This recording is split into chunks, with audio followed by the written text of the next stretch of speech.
नमस्कार। आज हम चलेंगे एक बहुत ही घने जंगल के सफर पर। एक ऐसी जगह जहां दो बहुत पक्के दोस्त रहते थे। पर जानते हैं, एक दिन कुछ ऐसा हुआ जिसने उनकी दोस्ती को ही दांव पर लगा दिया। और यहीं से हमारा सवाल शुरू होता है। सोचिए, क्या एक नन्हा सा कौवा अपने दोस्त, एक भारी भरकम कछुए को एक बहुत बड़े खतरे से बचा पाएगा? चलिए कहानी में चलकर ही देखते हैं।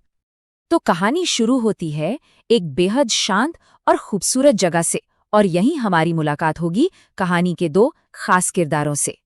जरा सोचकर देखिए, घना हरा जंगल और उसके ठीक बीचों बीच एक चमचमाती हुई झील। पानी इतना साफ कि सब कुछ आईने जैसा लगे और बस पत्तों के हिलने की आवाज आ रही हो। बस यहीं इसी खूबसूरत जगह पर रहते थे हमारे दो जिगरी दोस्त, टिल्लू कछुआ और कालू कौवा।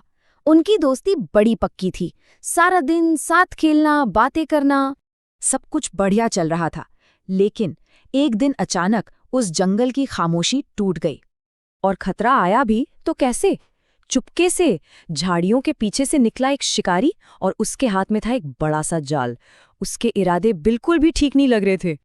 खतरा देखते ही कालू तो फुर्र से उड़ा और सीधा पेड़ पर जा बैठा। लेकिन बेचारा टिल्लू, वो अपनी धीमी चाल की वजह से भाग नहीं पाया और शिकारी के जाल में फंस गया। ऊपर पेड़ पर बैठा कालू ये सब देख रहा था। उसका दिल जोर जोर से धड़क रहा था।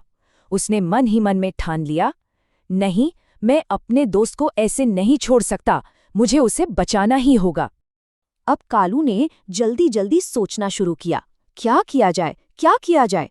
और फिर अचानक उसकी दिमाग की बत्ती जली। उसके पास एक कमाल का आइडिया था। देखिए, ये प्लान कोई मामूली प्लान नहीं था। इसके 3 बहुत जरूरी हिस्से थे। सबसे पहले कालू को उड़कर टिल्लू के कान में ये प्लान बताना था।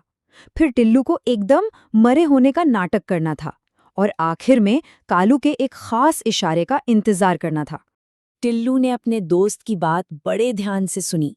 जैसे ही शिकारी पास आया, उसने अपनी सांस रोक ली और पत्थर की तरह एकदम बेजान पड़ गया। एक भी हरकत नहीं की। शिकारी ने जब कछुए को ऐसे बिना हिले डुले देखा तो वो धोखे में आ गया।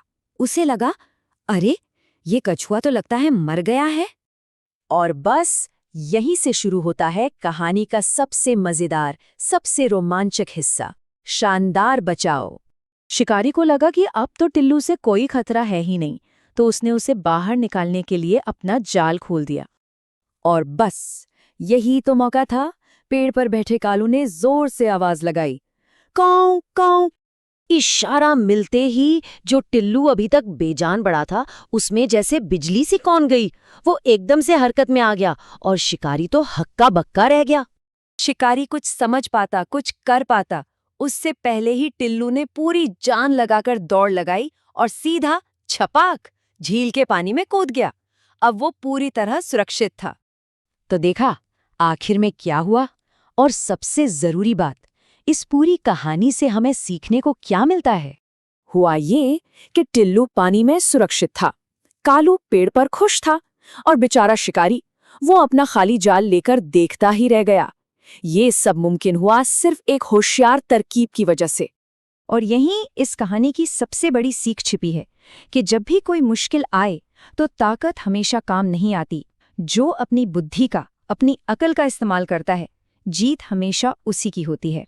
तो इस कहानी से ये याद रखना है कि अगली बार जब कोई बड़ी मुश्किल सामने आए तो घबराना नहीं है, कालू की तरह सोचना है। क्या पता किसी बड़ी से बड़ी समस्या का हल एक छोटे से चतुर आइडिया में ही छिपा हो।